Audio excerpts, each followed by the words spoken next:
Okay guys, tokwa naman po ang ulam natin. Tokwa lang pong prito. Tapos gagawa lang po tayo ng sauce niya, ng sausawan. Ito po magandang tokwa dito sa amin kasi fresh na fresh. Yan. Tamo halos ano siya sa isang pinggan. Malaki po siya. Sa halagang 55 nga ba to? 50 pesos lang po pala. 50 pesos. Ang laki po niya. Fresh na fresh po yan. Look. Sobrang bango. Hindi po siya maasim kagaya ng sa palengke. Yung mga nakababad, ito po fresh, bagong gawa. Ayan, sahatiin ko na siya. Para maprito ko siya.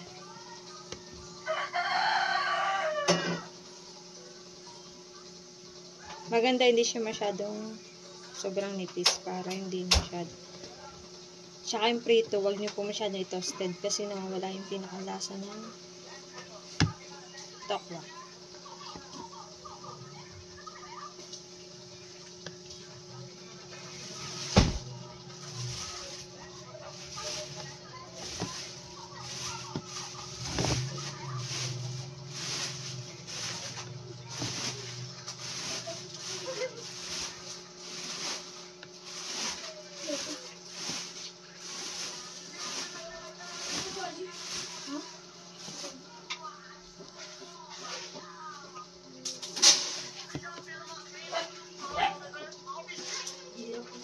Masyadong dinidiin. Yan po, na-slice ko na po siya. Bali, ilan yun na? 1, 2, 3, 4, 5, 6, 7, 8, 9, 10. 10 po. 10 yun naman, sobrang fresh. Puting-puti. Parang keso kung titingnan mo. Ito po ang tokwa dito sa amin. Napaka-fresh. Okay, ipiprito ko na siya. Ayan guys. Papakulo tayo ng langis. Mantika sa kawali at ating ipiprito ang tokwa.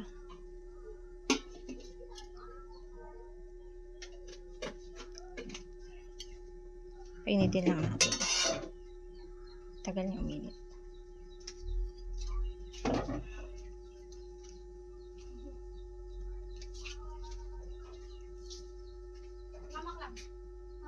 Yan, piprito ko na ang tokwahin. Mapitik. Mapitik siya.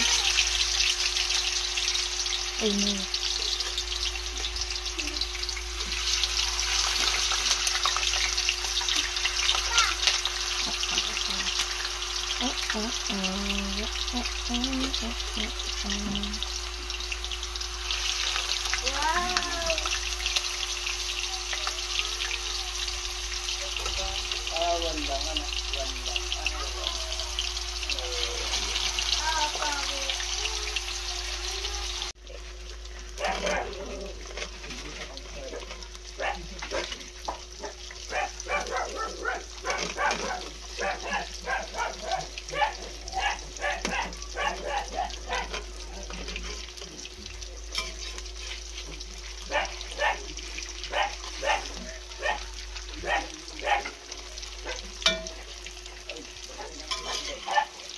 Hindi ko siya masyadong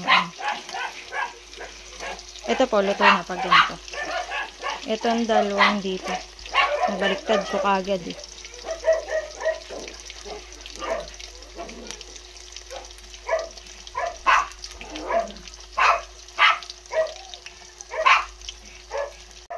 Hintayin lang po natin siyang ma-golden brown. Tapos, luto na po yun. Huwag po masyadong tostahin para lasang-lasa yung tokwa. Wala na po kasing lasa, mukhang lasang matabang na pag yung sobrang toasted yung tokwa. Hindi pa masyado. Ayan guys, may luto na. Ayan, luto na siya. Ayan natin. Sasalain natin para yung mantika ay makatulo siya. Okay. Brown na siya. Brown siya pero hindi siya masyadong toasted.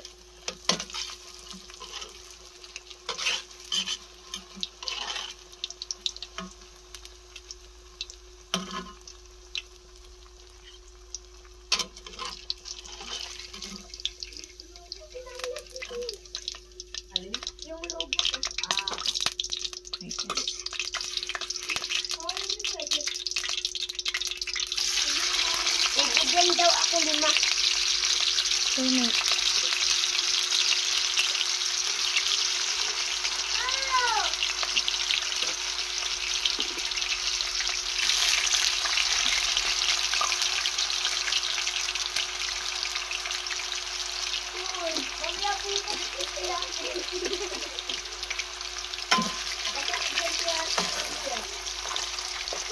Malalaman niyo po siyang luto na kapag hindi na siya nadikit sa kawali.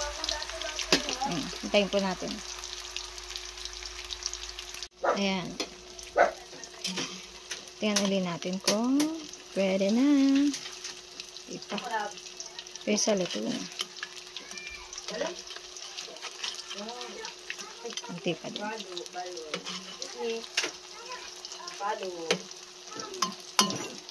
Ayan nyo po, pag luto, medyo luto na siya. Ayan na. Hindi na siya nadikit sa kawali. Magalaw-galaw.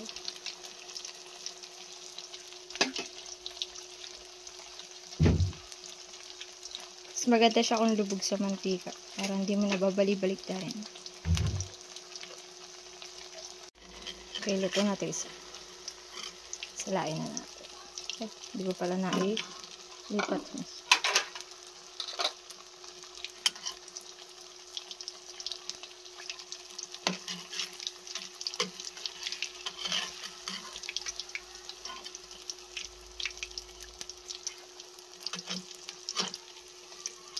Yung dalawa. May puti-puti pa siyang konti. Konti pa. Medyo na-toasted na yata ng dalawa. Oh my god. Limutang ko. Ayaw pa. Sumama.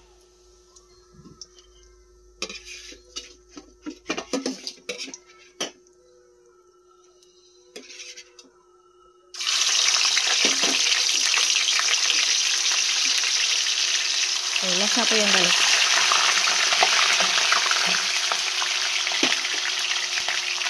Last na yun.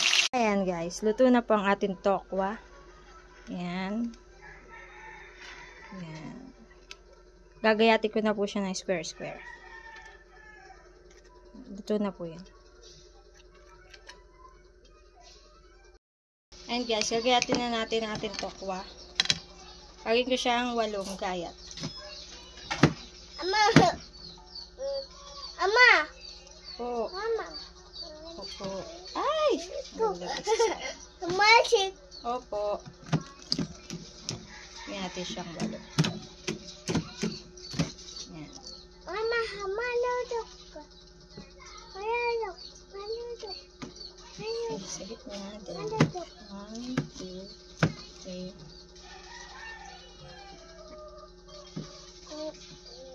Ito siya kalalaki.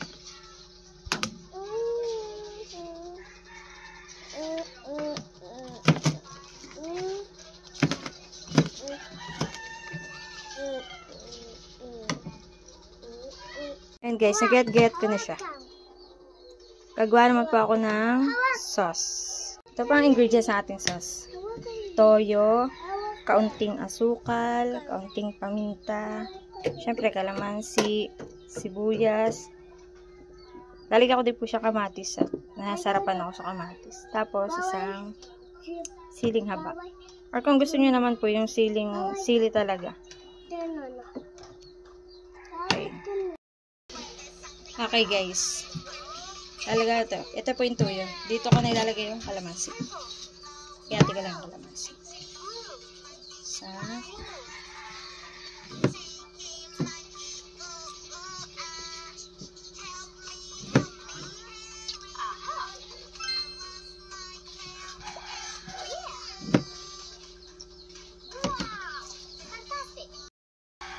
Ayan guys, 1, 2, 3, 4, 5, 6, 7, 8. 8 na kalamansi yung nilagay ko. Titikman nyo siya guys kung sakto na sa panlasa nyo. Di go na. Tapos sibuyas.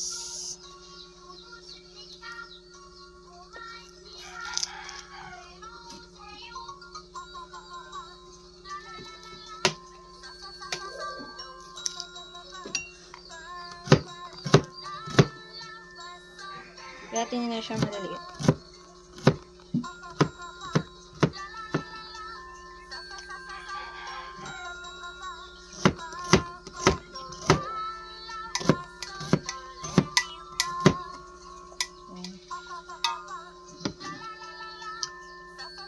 Lagay niyo siya sa toyo.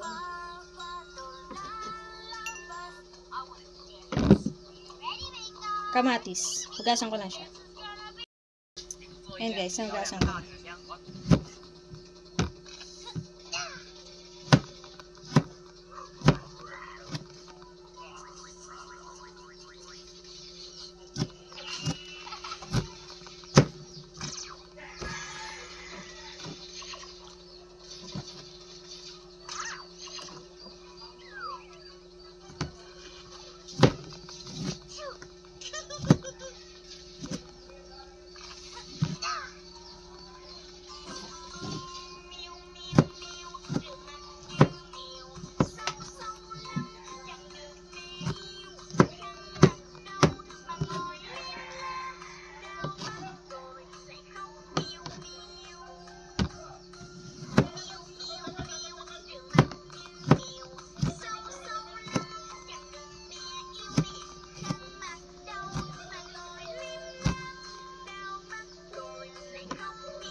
Po yung lara. Gagayatin ko din siya para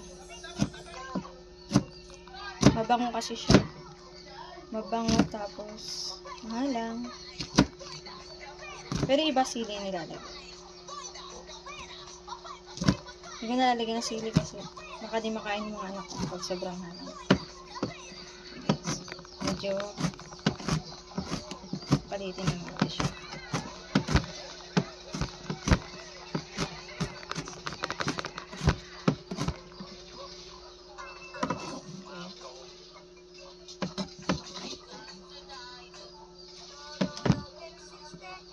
Asukal naman po. Konti lang yan.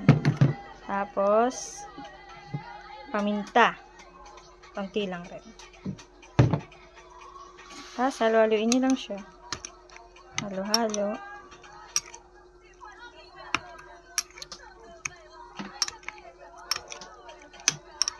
Tapos, tikman nyo po kung sa inyong panlasa ay okay na. Yung asim, yung anghang. Pag kinulang po kayo sa konting tamis, asim, anghang, dagdagan nyo na lang. Then, sasalin ko na siya sa tokwa natin.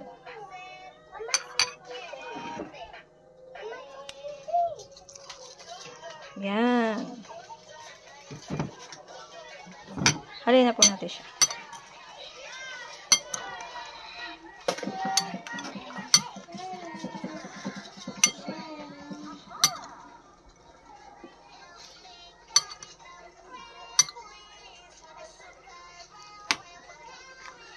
Hanggang sa malagyan siya lahat.